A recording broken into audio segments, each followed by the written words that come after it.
หัวหอนคนเฮาบางคนหัวหุมหอนนอนบ่เป็นสุข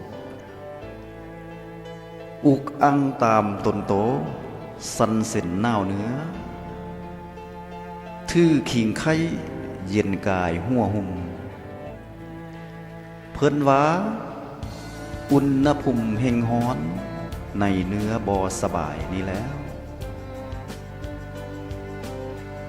โตเย็นหัวหุมฮ้อนแมงเมื่อยทางกายทันใจอย่าปวดหายก็พอผ่างแก้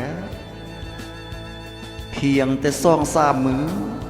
แค้นคือขายพรเมื่อนั้นหัวสวงเศร้าหุมฮ้อนนอนได้คำคืนวานะแต่ว่าหัวฮ้อนแบบหนึ่งนั้นแตกต่างสับสนฮ้อนแบบสันดานขนแห่งหุ่นแห่งฮ้อนหัวนั้นมันสะท้อนสังคมแน่งนาย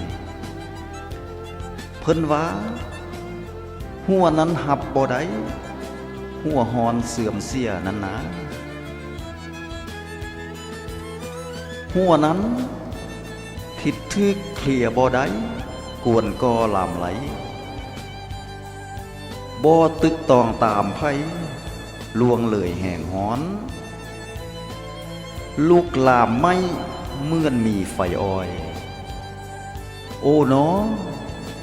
สังคมหลุมดาปอยหัวฮ้อนบ่ฝังไผนะหัวนั้นเพิ่นว่าเว้าหัวเน่าปึกหน้าหัวบ่พัฒนาเสื่องสาเสื่องฮ้อนหัวมีพ้นสะท้อนตอนปลายบ่เครื่องคิดเพิ่นว่าชีวิตเกียรติศักดิ์ศรีมันอาจตกต่ำย้อน